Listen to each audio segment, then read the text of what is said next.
একদিন আপনার মা আর আপনাকে ফোন করবে না। আজ হয়তো তার কথা শুনে বিরক্ত হন, ফোন না ধরতে ইচ্ছে করে, কিন্তু একদিন আপনি নিজেই অপেক্ষায় থাকবেন।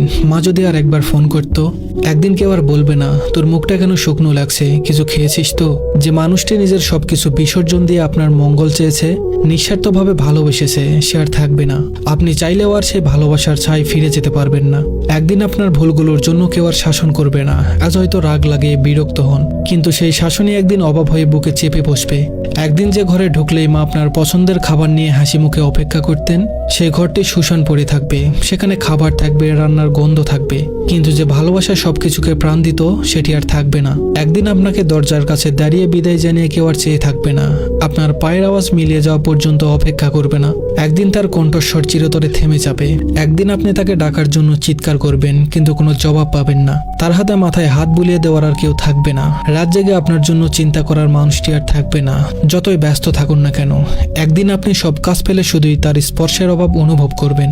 তখন কোনো কিছু দিয়েই সেই শূন্যতা পূরণ করা সম্ভব হবে না। সময় খুব নিষ্ঠুর, এটি থেমে থাকে না, কাউকে ফেরত পাওয়ার সুযোগ দেয় না। একদিন শুধু স্মৃতির মধ্যে তাকে খুঁজতে হবে, তার পুরনো গলার স্বর রেকর্ডে শোনার চেষ্টা করতে হবে, পুরনো ছবিগুলো হাতে নিয়ে বোবা কান্না করতে হবে, কিন্তু কিছুই আর ফিরবে না, কেউ আর ফিরে আসবে না। আপনি কেবল অনুভব করবেন আপনার ভিতরে এক বিশাল শূন্যতা, যা কখনোই আর পূরণ হবে না। ধন্যবাদ সবাইকে।